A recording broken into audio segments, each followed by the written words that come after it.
Capacity Assessment and Analyzing Capacity Gaps of Harion Municipality, Sarlahi, Nepal.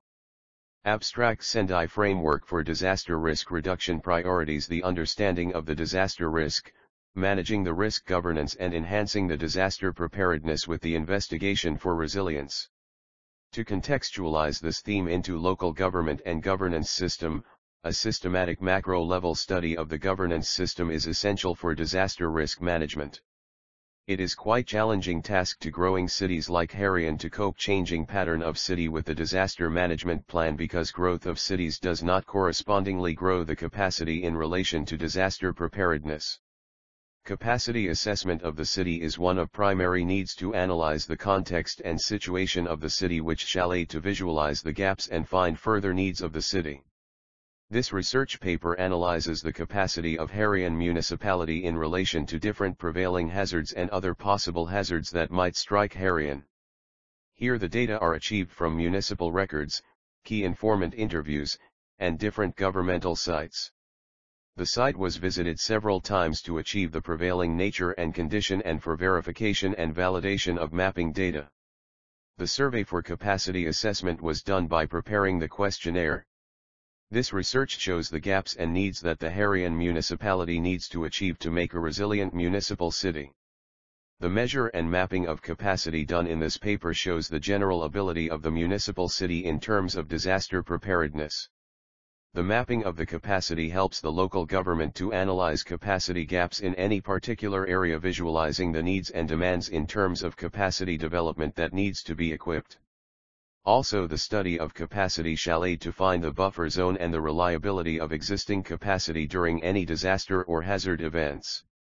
This will also help the concerned authority to prepare disaster response framework and incorporate disaster management plan with the developmental works.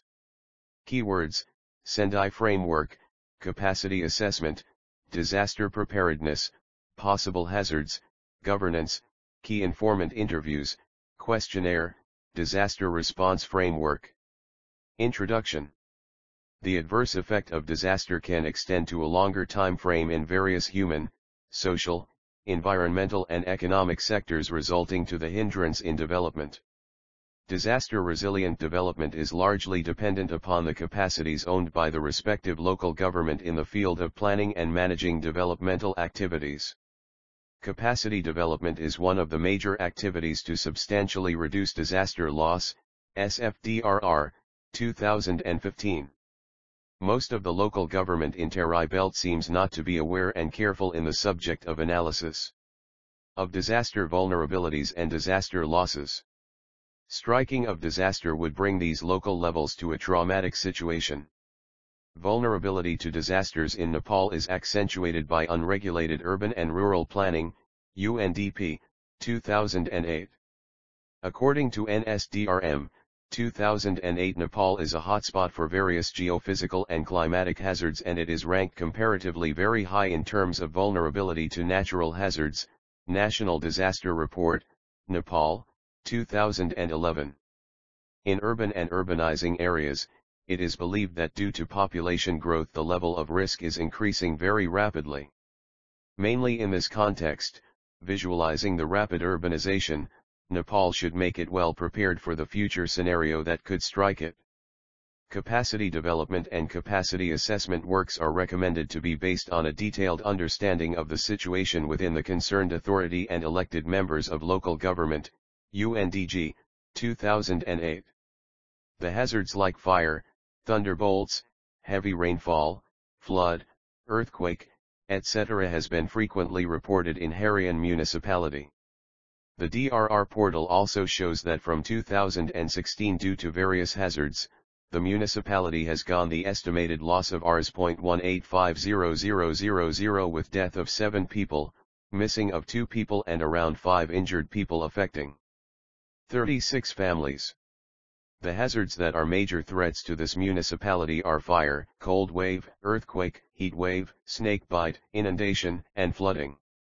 The occurrence of such hazards in the past decade has especially affected in informal and marginalized settlements, slump area, shanty settlement, and riverbank settlement, and has resulted fear in communities blaming the local government for not being able to manage the situation. The worst affected in such conditions are usually the poor, who have major issues in service delivery. Similarly, aged people, infants and children, pregnant women, PWDs, and unhealthy people are the one to suffer much. Understanding the capacity assets optimizes existing capacities that are already strong and well-founded, strengthening the other capacities, increasing capacities in other sectors, and formulating a capacity development response plan is necessary to cope with the unexpected situation that could strike the local unit due to certain disaster in some future time frame. The research paper here discuss about the frequent disaster and possible disaster that might strike Harion Municipality in the future. This research focuses on extracting baseline information about the available resources and capacities, and the void in capacities. Further, this helps to capture the capacity needs and fill the gaps in the knowledge and resource. Objective. The main objective of the research is to conduct the capacity assessment of the local government and find the capacity gaps. The objectives is to be attained by studying the existing governance and coordination mechanism of the local government and find the gaps and challenges in effective coordination between different government line agencies during emergency situation. Overview of research area. Harion Municipality is located in Province No. 2 in Sarlahi District, Janakpur Zone of Nepal. The neighboring local government at the boundary of Harion Municipality is Lalbandai Municipality in east, Bagmati Municipality in west, Bharathawa Municipality and Haripur Municipality in south, and Harihar Rural Municipality, Sindhuli District, in the north. Harion Municipality was declared municipal city on May 18, 2016 by merging the parts of Atruli, Saisapur, Gurkhali, and Harion VDCs. It lies in latitude between 27,2113.2 to 278445.9 and longitude between 853052.9. As indicated in Annual Development Plan of the city shows that the total population of city is 43,924 within an area of 86.06 square kilometer. The altitude of city varies from 130 m to 550 m. The municipality has 11 wards. The municipality extends from Loch Andy River in the east to Harrion River in the west. The municipality lies in three geographical regions, i.e. Kure, Bavar and Terai. This region lies in a temperate zone. The average maximum and minimum temperature of this region is 31 C and 20 C respectively, with average annual rainfall of 1,699.6 millimeters. The census report of 2068 BS shows the literate population to be 59.77%, of which 67.91% is male population and rest 52.13% is female population. Also, the report shows that 68.5% population use hand pump, population use well, 6.88% population use tap water, and rest use spring and river as a source of drinking water. The major industries and factories in this region are sugar factory, brick factories, rice mill, furniture, cottage industry, etc. Methodology. This research is based on interpretive philosophy, and as it uses both statistical and theoretical data for analysis, it is a mixed research which is the combination between quantitative and qualitative method within the same research. At later stage, without using theories and hypothesis, primary data were collected through interview and secondary data was obtained from different municipal records and online sources. So the research used an inductive approach. This research is based on survey strategy, and since this research does not try to compare or observe changes of phenomenon over long period, this research is a cross-sectional study. For this research, first strategy of local government, governance mechanism, acts, policies, and guidelines was studied to prepare the information collection framework. A review of the literature on existing approaches to capacity assessment was undertaken, in addition to a review of related literature. Relevant sources were drawn from an extensive time span. A critical and descriptive literature review was undertaken to capture previous work, major concepts, and possible existing problems of the municipality. The questionnaire was prepared for survey and interview based on literature review. Checklists for the interviews with key informants and local people were prepared. After this, characterization and listing of resources and institution was done. This was followed by semi-structured interviews, key informants interview and questionnaire survey. The information collected from various sources was validated from the field studies and concerned agencies. The information is cross-checked to ensure its reliability. GI's map of built-up of year 2010 and 2020 was prepared to study change in built-up area. Similarly, fire brigade response map, the municipality was prepared to analyze response time for fire disaster and also to analyze accessibility and remoteness of the area in the municipality. Similarly, land coverage map of 2020 WAS prepared to study about the recent land coverage situation of the municipality. The information and the mechanism is compared to the scenario and mechanisms of local governments various of countries, as a result of which the capacity gaps can be found. Discussion and findings. No doubts there are dynamic change in the population of the world. It is estimated that more than half of the population of world are residing in urban areas for various reasons. Increasing urbanization in Nepal has increased the pressure to the local government for delivery of service. Also, the urbanization can be changed from haphazard into planned and safe type by mobilization and regulation of norms set by local government. Uncontrolled and unplanned urbanization is sure to bring the cause of disaster. As Harion Municipality being the focused city for the people of neighboring district for education, job opportunities, ease of access to different facilities and ease of living, it is experiencing unprecedented growth in population. This city is both focal point for development and point of accumulation of risk.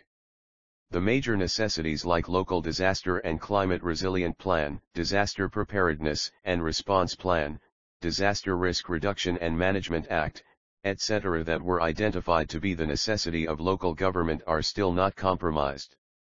This has created the problem in preparing guidelines for disaster fund and utilizes the funds in disaster management section of the budget. Formation and training to local volunteers and use of BIPAD portal for updating hazard data self-assessment of capacity has been lagging in the municipality. All these problems and scopes are needed to be managed by the local government. From the study it is seen that Harion Municipality continue to experience rapid growth in houses and market, which can be analyzed through comparing built-up area map the year 2010 AD and 2020 AD. The study of these maps indicates the fact that growth trend in built-up area is scattered type, which is too random, which thus accumulates the risk. The concentration of built-up area is now maximum in center belt. After the center belt, the southeast belt has more concentrated built-up area, which is the linked with Haripur municipality. The center belt has higher concentration of built-up area due to access to main market and access to one of the main highways, Mahendra Highway, of Nepal. Similarly, the southern belt has more concentration of built-up area because of influence Indian market, which is relatively cheaper and has easy trade access, which is linked to Haripur municipality. The maximum part of Harion municipality is covered with vegetation. The land cover map of Harrion overlaid via GIS shows the abundant amount of barren land. These barren land are seen to be mainly along the river bank.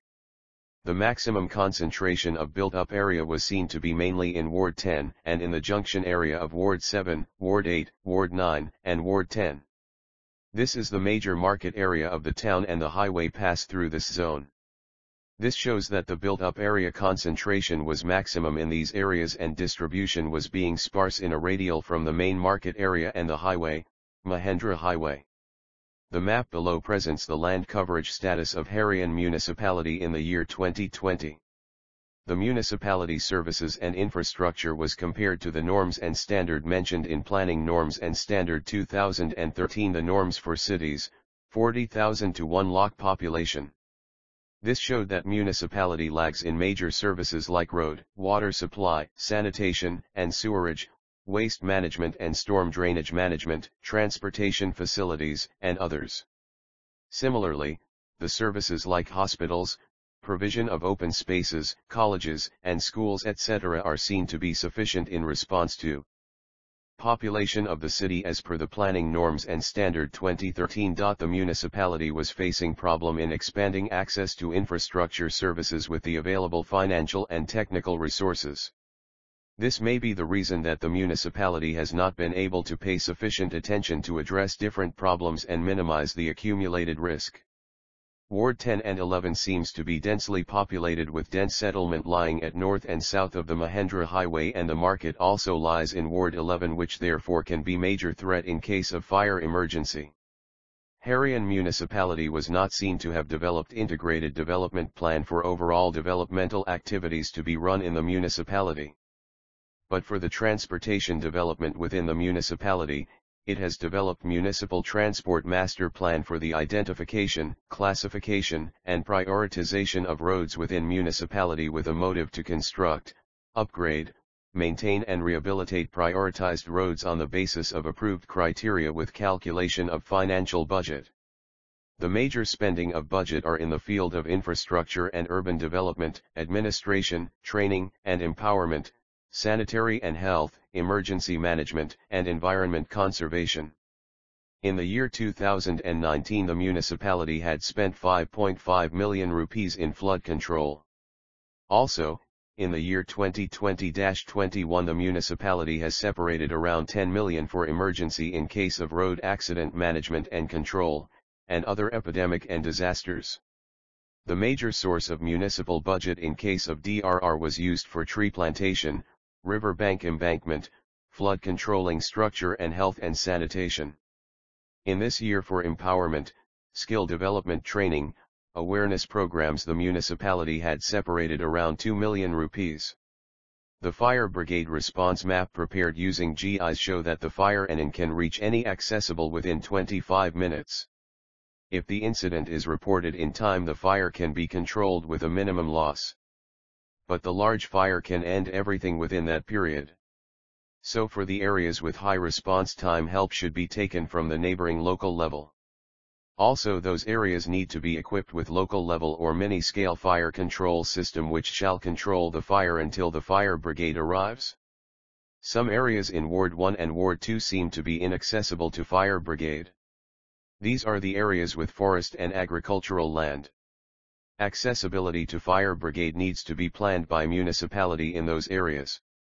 Human resource is the competitive factor that reflects the strength of the local government. The sufficient and qualified human resource shall aid to increase capability of the municipality. The municipality has still not processed to listing and mapping of both human and non-human resource. This in a whole may push DRR related subject to be skipped to the corner. This research has clearly shown that local government was only acting as facilitator for disaster-relating activities. But recent change in the setup provides the local government with various role and responsibilities through the Constitution of Nepal, DRM Act, National DRR Policy and Strategic Action Plan. This has shown that after 2017 it has been the most effective years for municipal action to publish policy for effective implementation. Before that, as no legislation was available at that time, so there was no obligation for the local government to enforce implementation of disaster coordination mechanisms, vulnerable area identification, maximizing early warning systems at the local level and other DRR activities. The municipality has been mainly involving in the management of flood risk, fire incident, monsoon drain, and inundation. But after the strike of COVID-19, it has been seriously focusing on health sector. Due to the serious issue of epidemic worldwide, the municipality has been taking initiatives for its management. As the response to spread of coronavirus all over the country, the management of quarantine and 100-bedded isolation wards with oxygen facility was one of the remarkable activities during that health emergency period. Theoretically, policies, guidelines, and national protocols could aid and speed up disaster risk reduction efforts. So the planning and implementation of such plans and policies is important part in disaster response. The municipality though has developed its DRRM Act, yet it has to be more effectively implemented. The municipality has not identified vulnerable areas, early warning system was not optimized, and moreover very less awareness and mitigation programs had been conducted in the field of disaster risk management. it was seen that the municipality has taken only few initiatives as per the assigned roles and responsibilities as stated in DRRM Act. The major issues and challenges that the municipality was facing were seen in the implementation of the different policies. This was found by analyzing the target of policies and its progress. The municipality had not been able to adapt the newer strategies to capture the need evolution of the vulnerability and was also not being able to avoid community risk and adapting measures for risk reduction. The realization of importance of accounting for community perception in determining the possible risks and the possible factors that ignites the risk has aided to propose the development of strategies for disaster mitigation, as part of a complete approach that is inclusive of community perception. This as a result revealed that for predicting the appropriate risk reduction measures both the physiological and socio-economic parameters can be used. So, it was necessary for the municipality to strengthen own source revenue collection, adopting the appropriate strategies to find the taxpayers for adopting risk reduction measures in urban area. The constraints of vision, plan, funds, and awareness in the municipality that needs to be tackled by upgrading existing methodologies, approaches and tools based on the available resource, prevailing institutional setup and understanding and knowledge of needs and priorities of the community and people. Conclusion. This study shows that both the policy implementation and stakeholders and public participation is essential to counter forth the financial deficiency and encourage people to avoid and manage their exposure to vulnerable situation. Also, the municipality should focus on boosting the community participation and perception as an important factor for successful DRR measures, as the old programs run by municipality had not reached the desired community. One of the effective intervention strategies for preparedness and response plan involves convincing people that there are certainly many things that can be done by them to effectively reduce the possible risk, which can be used as a strong tool to make people understand the concept and theme of disaster risk reduction in their communities. This should be started by self-analysis of capacity and preparing disaster preparedness and response plan, Disaster Risk Reduction and Management Act at local level, and local disaster and climate resilient plan. The study of past annual plan and its implementation reflects